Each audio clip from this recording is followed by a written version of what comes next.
Hello, আজকে কিছু আমরা এনটিপিসিতে আসা কিছু জ্যামিতির অঙ্ক করব। দেখা যাক। দেখো এখানে বলে দিয়েছে P is any point inside the rectangle ABCD if PA equal to 69, PB equal to 27 and PC equal to 38। তো বলছে দেন হবে then the length of PD. পিডির ভ্যালু আমাকে বের করতে বলছে। দেখো কীভাবে করে বের করবো। এটা একটা রেক্ট্যাঙ্গেল বানাই আমি।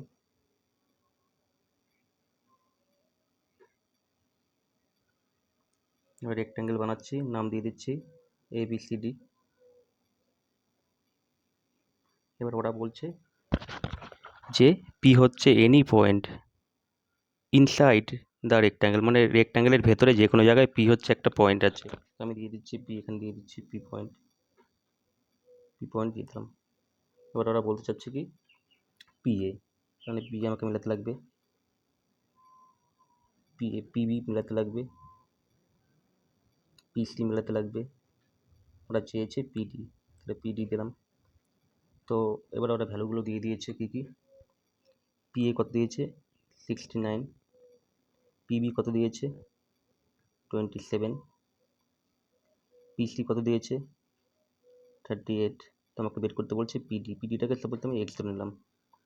ঠিক আছে, দেখো এটা একটা শর্টকাট ফর্মুলা আছে, ফর্মুলাটা জানতে লাগবে, ফর্মুলা না জানলে পরে পারবো না। এটার ফর্মুলাটা হবে PA স্কোয়ার যোগ PC স্কোয়ার ইকুয়াল টু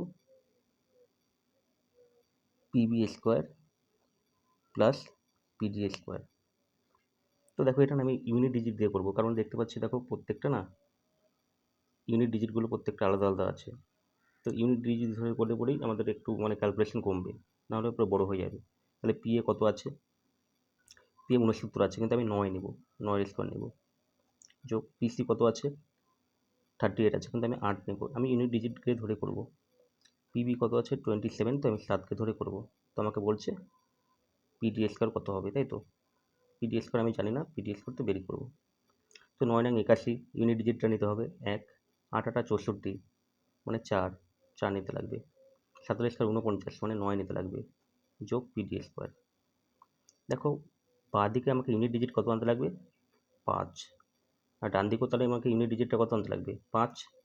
9 তো আছে, তো এখানে দেখো 0 স্কোয়ার তো 0, 0 আর 9 তো 9 হচ্ছে, 5 হচ্ছে না। আমি ইউনিট ডিজিটগুলোকে লক্ষ্য করবো কিন্তু। হ্যাঁ, এখানে আছে দেখো 2, তো বি নাম্বার অপশানে কি আছে 2 হচ্ছে ইউনিট ডিজিট আছে। তো 2 এখানে যদি আমি 2ও নিই, 2 স্কোয়ার 4, 4 13 না, হচ্ছে না। দেখো আমি যদি এখন 8কে যদি নিই, 8 8 64 বলতে 4, 4 13, এটাও হবে না। দেখো এটা হচ্ছে, দেখো এটা কীভাবে হচ্ছে 4। আমি যদি 4 যদি নিই, তাহলে 4 স্কোয়ারটা কত হবে, কারণ আমাকে দেখো পিডির ভ্যালু বের করতে বলছে, তার মানে এগুলো পিডির ভ্যালুই দেওয়া, যে কোনো একটা হবে। আমি ইউনিট ডিজিটটাকে উঠাবো, 4 74কে 74-এর ইউনিট ডিজিটটা কত 4, তাহলে 4 স্কোয়ার কত হবে 16, তাহলে 16-র আমি কত নেব 6 নেব। তাহলে 9 6কে যদি আমি যোগ করি কত হবে 15, কিন্তু 15-র আমি ইউনিট ডিজিটটা নেব দেখো 5। তাহলে দেখো রাইট সাইডেও 5, লেফট সাইডেও 5 হলো। আমার অ্যান্সার বলতে পারি কত 74। শর্টকাটে করতে লাগবে, এমন না যে এখন বেসিকভাবে করেই করতে থাকবো, তাই না। পরীক্ষা হলে টাইম বাঁচাতে লাগবে, এটা যেন মাথায় থাকে সব। তার পরবর্তীতে দেখো, তার পরবর্তীতে কী বলছে, ABCD is a quadrilateral in which AB parallel to DC বা CD বল কোনো যায় আসে না, and EF are the midpoint of the diagonal AC and BD respectively. If AB equal to 14 cm, BC equal to 73 cm, DC equal to 90 cm, AD equal to 22 cm, তো বলছি then what is the length of EF। দেখো ভালো একটা অঙ্ক আছে। দেখো সবার প্রথমে আমরা কি করব, একটা কোয়াড্রিলেটারাল বানাবো। চলো বানিয়ে দিই।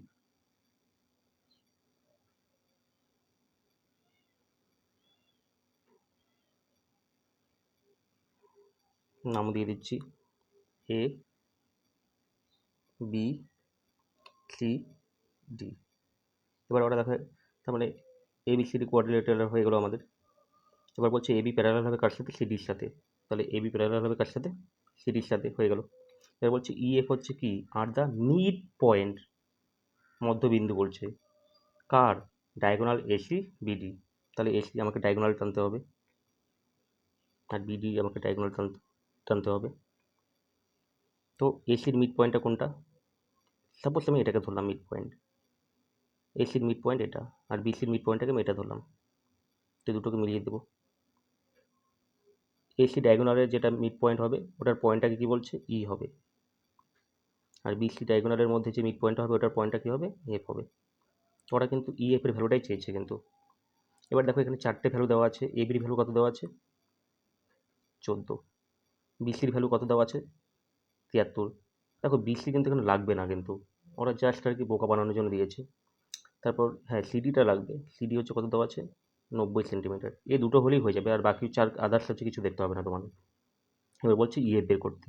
তো যখনই এরকম দেখবা ডায়াগোনাল মানে কোয়াড্রিলেটারাল বলে দিবে, মানে ডায়াগোনালের মধ্যবিন্দু থেকে কি মিলিত হবে, এরকম কোনো একটা কন্ডিশন বলে দিলে পরে তখন আমরা কী করবো? ফর্মুলা লাগাবো শর্টকাট ফর্মুলা কী হবে? আমাকে ইএফ বলছে বের করতে, তাই তো? তো ইএফ কীভাবে করে বের করবো? তোমরা ডাইরেক্ট করে দেবা কি, এখানে আমার একটু ভুল হয়ে গেছে। কি ভুলটা হয়েছে মানে একটু আঁকাটা ভুল হয়ে গেছে, তোমরা একটু ম্যানেজ করে নেবা, ঠিক আছে? দেখো এটা বড় মনে হচ্ছে, এই বিটা কিন্তু 14 সেমি আছে, সিডি হচ্ছে কত? ছোটো মনে হচ্ছে 90।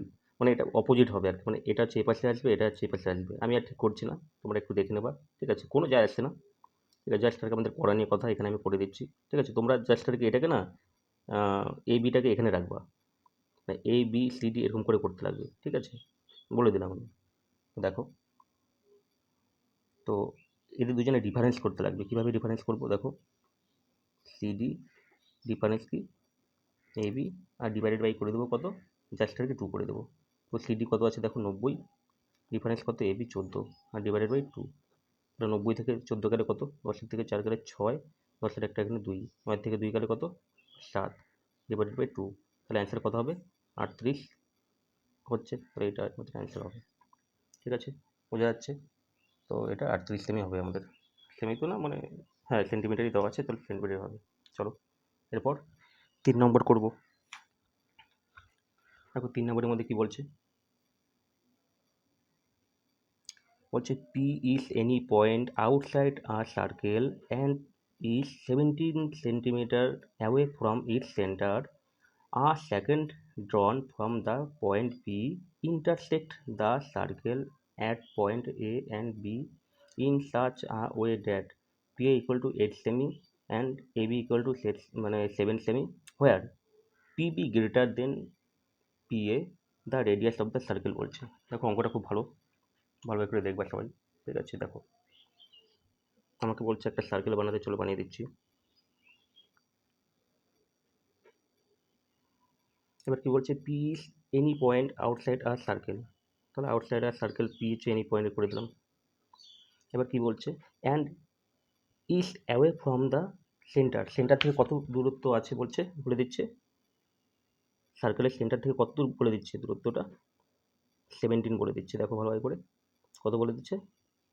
17 সেমি। হলো প্রথম লাইন হয়ে গেলো। A second drawn from the point B intersect the circle at point A and B in such a way that P A 8 cm, A B 7 cm. দেখো সেকেন্ড লাইন বানাতে বলছে, তাহলে আমি সেকেন্ড লাইন বানিয়ে দিচ্ছি। আর intersect কী করবে? সার্কেলকে করবে এ আর B পয়েন্টে। দেখো একটা আমি সেকেন্ড লাইন টেনে নিচ্ছি, এটা একটা সেকেন্ড লাইন টানলাম। এবার ইন্টারসেক্ট করবে এ আর বি পয়েন্টে, তাহলে এ করে দিলাম এখানে, বি করে দিলাম এখানে, ঠিক আছে? আর এটাকে ও রাখলাম, সেন্টার ও। এবার ওরা একটা কন্ডিশন দিয়েছে, দেখো পিবি গ্রেটার দেন হবে, পিবি গ্রেটার দেন হবে পিএ থেকে। দেখো পিবি গ্রেটার দেন আছে পিএর থেকে, দেখো পিবি গ্রেটার দেন আছে পিবির থেকে, দেখাই যাচ্ছে, কোনো প্রবলেম নেই আমাদের। এবার ওরা পি এর ভ্যালুটা এখানে কত দিয়েছে? পি এর ভ্যালুটা 8 সেমি দিয়েছে, চলো করলাম। আর এবি কত দিয়েছে? 7 সেমি দিয়েছে, চলো। এবার বলছে রেডিয়াস বের করতে বলছে, তাই তো? এবার হচ্ছে কি রেডিয়াস বের করতে বলছে, কীভাবে করে বের করবো? দেখো এখানে একটু মাথা লাগাতে হবে, ঠিক আছে? এবার একটু এখানে মাথা লাগাতে হবে। কী মাথা লাগাবো? দেখো এখানে আমাকে না কনস্ট্রাকশন করতে লাগবে। কী কনস্ট্রাকশন করতে লাগবে? আমাকে এখানে রেডিয়াস যেহেতু বের করতে লাগবে, আমাকে এখানে একটা ট্যানজেন্ট হচ্ছে নিতে লাগবে। ট্যানজেন্ট হচ্ছে আমি এখান থেকে টানছি, এটার নাম দিয়ে দিচ্ছি টি দিয়ে দিচ্ছি। ট্যানজেন্ট লাইন টানতেই হবে কনস্ট্রাকশন করে, ঠিক আছে? তো আমাকে বের করতে লাগবে কি রেডিয়াস বলছে, তো এটাই রেডিয়াস, এই জায়গাটা 90 ডিগ্রি হবে, কারণ আমরা জানি এটা একটা সার্কেল, এখান থেকে একটা আমরা ট্যানজেন্ট হচ্ছে টানলাম, সেন্টার থেকে যে রেডিয়াসটা টানবো সবসময় এই জায়গাটা 90 ডিগ্রি অ্যাঙ্গেল হবে, এটা যাতে মাথায় থাকে। ঠিক আছে, দেখো সবার প্রথমে আমরা এখানে যেটা করব, দেখো এখানে আমাদের একটা ফর্মুলা আছে, tangent and secant formula, tangent secant হচ্ছে ফর্মুলা আছে, কি ফর্মুলাটা হচ্ছে এখানে এরকম হবে, PT square equal to PA into PB করে দেবা, পিএ ইন্টু কি পিবি করে দেবা। ঠিক আছে, তো আমরা করি চলো। তো দেখো পিটি স্কোয়ার তোমাকে বেরি করতে লাগবে, এটাকে যা আছে তাই রাখতে লাগবে। ঠিক আছে, পিএ কত আছে 8, পিবি কত আছে, পিবি বলছে কিন্তু পিবি, তাহলে 8 7 কত হবে 15, তাহলে 8 15তে কত 120, তাহলে পিটি কত হলো √120, তাহলে এটা তো আমার বেরিয়ে গেল কি পিটির ভ্যালুটা আমি কিন্তু অলরেডি পেয়ে গেলাম কত √120। এবার দেখো আরামসে কিন্তু আমরা কিন্তু পিওর ভ্যালুটা পাবো, মানে ওটির ভ্যালুটা পাবো, ওটি তো আমরা জানি রেডিয়াস, তাই না, ওটি তো রেডিয়াস জানি আমরা, তাই তো। ওকে, এখানে আমরা 90 ডিগ্রি দেখতে পাচ্ছি, তবে 90 ডিগ্রি দেখতে পরে কী মনে হবে আমাদের, কী মনে হবে, পিথাগোরাসের উপপাদ্য ব্যবহার করব। তো পিথাগোরাসের উপপাদ্য যদি ব্যবহার করি কী হবে, চলো আমরা এখানে করি। আমার আর স্কোয়ারের ভ্যালুটা তাহলে কত হবে বলতে পারি আমরা, 17 স্কোয়ার বিয়োগ কত হবে √120 স্কোয়ার, তাহলে আর স্কোয়ারের ভ্যালুটা কত হবে 17 স্কোয়ার আমরা জানি 29, আর 120 রুটের স্কোয়ার কত 120 হবে, তাহলে আর স্কোয়ারের ভ্যালুটা কত হচ্ছে 9 হবে, 8 থেকে 2 গেলে 6, 2 থেকে 1 গেলে 1, তাহলে আর এর ভ্যালুটা কত 13 সেন্টিমিটার। ঠিক আছে, তো আজকে 3টেই করালাম, প্রত্যেক দিন করে 3টে থেকে 4টে করে আমি বলছি, তো করবোই। ঠিক আছে, ধন্যবাদ।